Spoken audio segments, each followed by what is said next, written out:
আসলে আমার এখানে যে চাটনিগুলো আছে, এই চাটনিগুলোর মধ্যে টোটাল ৮টা চাটনি তৈরি করি আমি। আর ৮টা চাটনির মধ্যে হচ্ছে যেমন আছে সরিষা বাটা, আর আরো আছে আপনার এখানে যেমন আছে ফুলকপি ভর্তা, তারপরে হাগড়াই আলু দিয়ে শুটকি মাছ ভর্তা, তারপরে বাদাম ভর্তা, তারপরে ওখানে আছে আর একটা হচ্ছে আপনার কাঠকচু রসুন ভর্তা, আর একটা আছে ধনে পাতা, পুদিনা পাতা আর কাঁচামরিচের মিশ্রণে একটা ভর্তা। এই টোটাল আর একটা আছে আপনার এখানে চাটনি, যে চাটনিটা আমার কাছে খুব মানে আমার কাছে ভালো লাগে, মানে আমার কাস্টমার কাছে খুব প্রিয়। এখানে টমেটো সস দেওয়া হয় চাটনিতে, তারপরে আপনার হচ্ছে সরিষার তেল, কাঁচা পেঁয়াজ এবং শুকনো মরিচ দিয়ে এই চাটনিটা তৈরি করা হয়। এটা পিঠা দিয়ে খেতে খুব মজা লাগে। এবং আরেকটা আছে শুধু কাঁচা মরিচ দিয়ে একটা চাট মশলা দেওয়া হয়। এই টোটাল 8টা ভর্তা আমার এখানে পাবেন।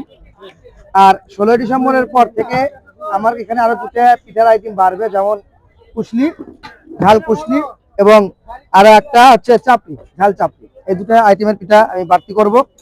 আর আরেকটা জিনিস হচ্ছে কি, যে বগুড়া শহরে অনেকেই হয়তো চিতই পিঠা বানায়, কিন্তু এই নোয়ার কারায়ে বানানো এখনো অনেক জায়গায় এরকম পপুলার না।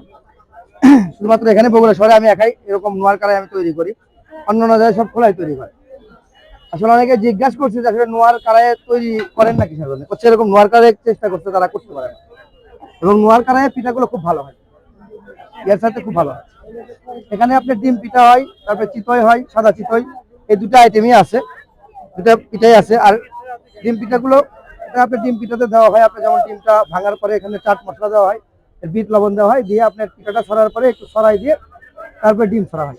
ডিম পিঠাটা খুব সুস্বাদু খেতে, আমিও খাইছি এবং কাস্টমারও বলে, অনেক কাস্টমার যে খুব ভালো লাগে খেতে। 30 টাকা ডিম পিঠা, আর এমনি সাধারণ পিঠা 10 টাকা। পিঠার সাথে চাটনি ফ্রি, কোনো দাম দর দেওয়া লাগবে না। ভর্তা বা চাটনির এটা পিঠার সাথে একদম ফ্রি। প্রচুর পার্সেল যায়, নিউ মার্কেটে অনেক আছে, অনেক ভাইরা আছে যা নিয়ে যায় পার্সেল, প্রত্যেকটা দিনই আসে। 15টা 20টা বা 30টা এরকম 50টাও নিয়ে যায় বাসার জন্য, দুধ পিঠা খাওয়ার জন্য এখান থেকে নিয়ে যায়।